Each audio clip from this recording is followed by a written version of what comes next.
40.000 per kilo. per kilo. Berarti kalau kali 10 400.000 sehari dikali 30 hari. Dapat 1 juta ya? Iya. 1 juta. Itu Itu selada selada. aja loh teman-teman. Inovasi dan teknologi mengubah cara bertani kita yang dulu menggunakan lahan yang luas serta membutuhkan tanah. Kini kita bisa bertani di lahan yang sempit dan tidak membutuhkan tanah. Kembali lagi dengan saya Fatul Farhani di Ladang Cerdas, Literasi Nendang Agri bersama narasumber cerdas.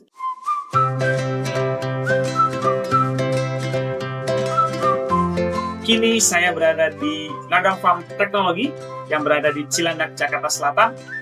Di sini saya didampingi oleh Mbak Dia. Selamat siang Mbak Dia. Siang, Kak. Oke, jadi Mbak Dia adalah selaku trainer di Ladang Farm Teknologi ya Mbak ya? Ya, betul. Oke, jadi kita akan bertanya dengan Mbak Dia seputar gimana sih cara budidaya di sini hingga panennya Mbak Dia. Betul. Oke, jadi kita akan bertanya dengan Mbak Dia. Mbak Dia siap? Siap. Oke Mbak Dia, yuk kita langsung ke pertanyaan pertama sambil keliling ya Mbak ya. Oke, yuk mari Mbak.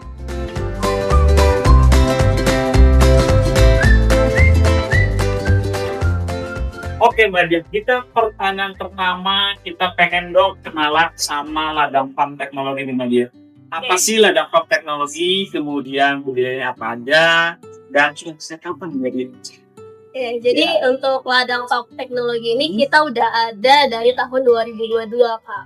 Gitu. Dan kita ini merupakan perusahaan yang bergerak di bidang pertanian, sudah vertical indoor farming yang tertinggi di Indonesia dengan ketinggiannya itu kita sampai 18 meter atau para bangunan 6 lantai. Nah, kalau di Ladang Farm kita sebenarnya tuh ada 5 jenis komoditi utama ya. Ada selada, Thai basil, Italian basil, mint, dan Physoperilla. Tapi sekarang kita juga lagi membudidayakan tanaman baru. Ini ada kale atau kale. Di depan juga ada seledri, lalu ada pegagan, lalu ada juga tanaman bunga yang kita mau budidayakan. Jadi teman-teman, Ladang Farm Teknologi ini tertinggi ya se-Indonesia Tertinggi. untuk budidaya vertikultur ya Mbak ya? Ya, betul. Oke, dan juga kita sedih betul kalau di sini selain tanaman sayuran ada yang bunga yang mau dikembangkan ya? Iya, Berarti udah ada 10 dong. Oke. Dan cara ngambilnya terus cara nanam berarti kan tinggi-tinggi nih Mbak Dia? Iya, jadi kalau di sini kita ada bantuan Carlip sih ya, yang itu sebelah sana. Jadi Carlip itu buat proses panen, nanam yang di atas, itu kita pakai alat. Oke. Jadi dari itu mereka naik untuk Iya, itu kan ada rodanya juga ya, jadi bisa ditarik buat dipindahin. tanam, panen gitu ya Mbak ya? Ya, Terus nih Mbak, pertanyaan kedua. Yang paling diminati sama customer tuh tanaman apa nih Mbak di sini? kalau yang paling diminati itu selada kali ya, karena kan Selada ya? ini banyak yang kenal gitu, banyak sering dipakai juga buat salad, makan langsung juga bisa. Tapi kalau di Ladang Farm, tanaman yang paling dikenal ini. Tapi kalau yang paling menguntungkan kita itu ada 2 komoditi Kak, yang hampir semuanya nih kita tanam tanaman itu, yaitu Italian basil dan Thai basil. Hutan basil dan Thai basil. Ya.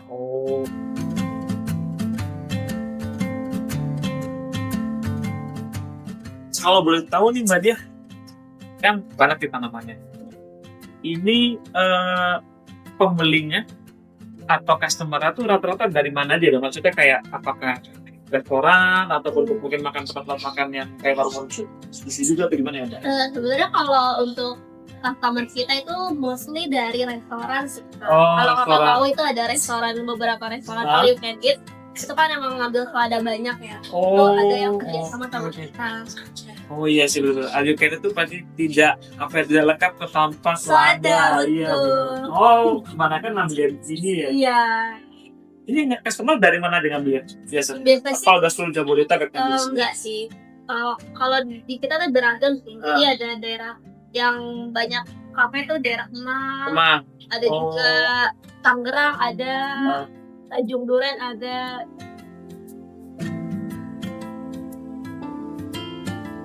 Kira-kira tantangan yang paling berat nih buat Mbaknya dalam mengelola ini tuh apa ya Mbaknya? Tinggi. Terus banyak jenis tanaman apa tuh Iya, betul. tantangannya? Jadi kalau untuk vertical farming ini sih sebenarnya tantangan kita itu di listrik, Kak. Karena kalau Kakak lihat di sini kan kita pakai lampu LED, belum pompanya, di atas juga kita pakai blower, exhaust, sama kipas angin untuk menekan udara panas di dalam kan. Nah gitu. Nah itu biayanya tinggi untuk listrik itu gitu. Tapi kita udah ketemu solusi ke depannya sih. Kita mau rencana bangun panel surya juga, jadi biar biaya listrik bisa ditekan. Oh oke, kan emang namanya hidroponik ini pasti kan yang di ruangan tertutup ini terkondisi ya Mbak ya. Betul. Dan juga berarti ini organik semua dong berarti Mbak? Kalau di ladang farm kita tidak pernah menyebut sayuran ini organik, karena untuk pupuknya kita masih pakai pupuk kimia. Tapi kalau di ladang farm kita bebas pestisida. Oke, berarti catatan yang perlu kita ketahui adalah ini adalah bebas pestisida. Ya. Karena ya nggak ada pestisida, ya nggak ada hama ya. Iya. Ya terkondisikan dalam ruangan tertutup. Oke. Dan ini perlu listrik jadi ada fotosintesis berarti ya Mbak ya. Buat sintetis. Terus untuk yang seluas ini berarti buat Mbak Dia sudah memenuhi kebutuhan orang-orang belum sekitar Jabodetabek atau kayak masih kurang nih? Kita udah kayak kebanyakan order kita masih belum bisa memenuhi atau gimana? Kalau untuk saat ini sih yang Thai sama Italian itu kita minggu ini lagi kekurangan stok sih. Ada permintaannya banyak juga kan. Iya. Gitu. Tapi kita udah mulai propagasi sih atau stek tanaman yang ada, jadi bisa diperbanyak buat minggu ke depan. Itu propagasi sebutnya ya, yang stek. Propagasi atau stek sama. Nama lainnya propagasi. Oke.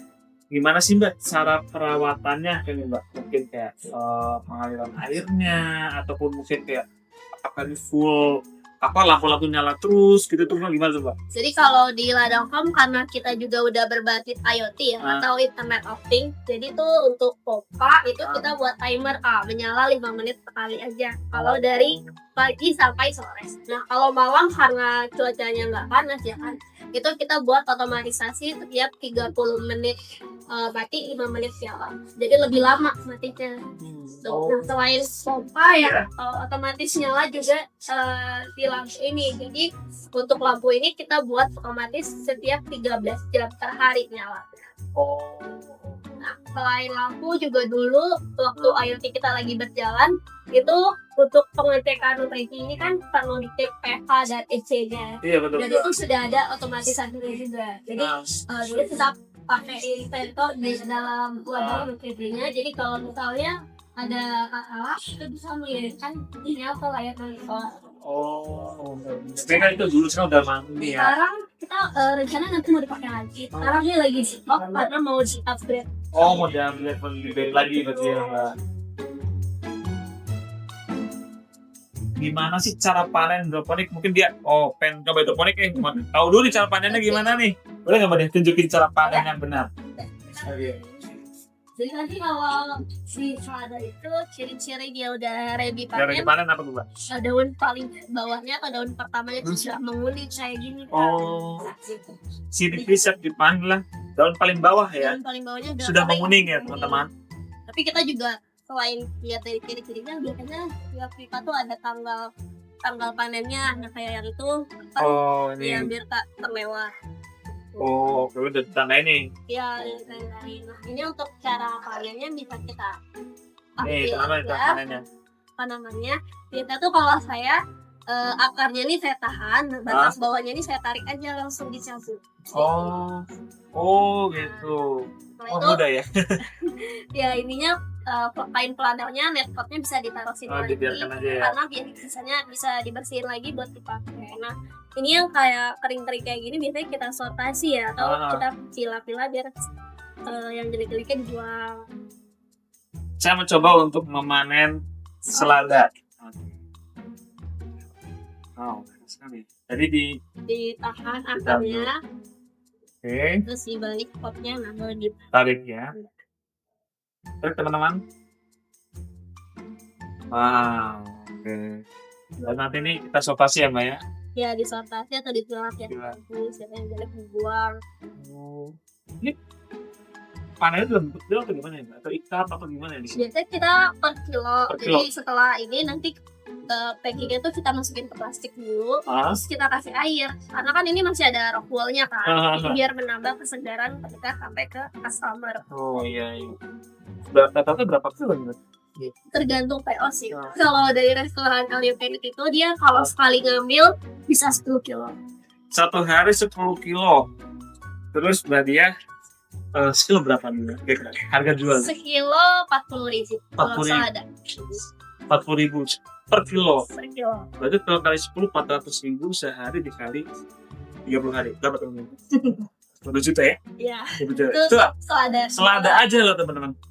Dan ini perawatannya mudah ya mbak dia ya? Udah, paling kayak pengecekan pH, EC tadi ini sih. Kita juga ada kontrol di pipanya sih. Jadi kalau dilihat ada penyakit atau hewan, biasanya pengendalian kita manual. Jadi dia petik bagian yang terkena terus jadi biar dia tumbuh pucuk baru lagi. Oke, dari satu tanaman ini aja mudah perawatannya, bebas pestisida juga mbak dia. Dan juga teman-teman kalau coba hidroponik ini juga tidak perlu lahan yang luas ya. Tidak perlu. Kalau di ladang farm ini luas lahannya 18 kali 18 meter. Dalam 1 bulan bisa panen sampai 2 ton sayuran. Tidak perlu lahan. Itu benar-benar kita memanfaatkan teknologi dan inovasi ya mbak dia. Jadi kita harap teman-teman semua yang nonton bisa terinspirasi untuk mencoba budidaya hortikultur yang sudah dilakukan oleh Mbak Diah dan tim. Dan nih bisa dilihat sendiri teman-teman, berbagai macam tanaman, bisa panen berbagai macam tanaman juga, dan ya hasilnya bukan main-main ya Mbak Diah ya.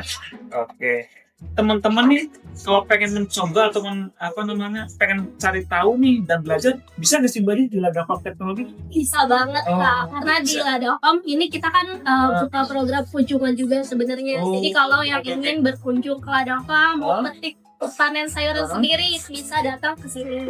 Nah, selain ada program kunjungan, kita juga ada kelas-kelasnya. Jadi ada kelas hidroponik buat orang-orang yang ingin belajar hidroponik, ada kelas bioteknologi. Jadi kalau bioteknologi itu kita menggabungkan konsep biologi dan teknologi ya. Jadi itu kegiatannya mengekstraksi DNA dari stroberi.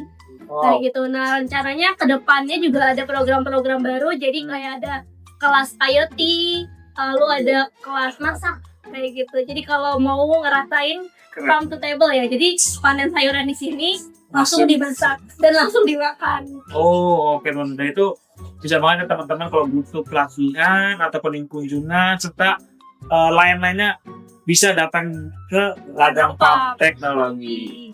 Oke nih Mbak Diah, kita udah diajak keliling dan diberitahu informasi berupa cara budidayanya, tanamannya apa saja hingga panen.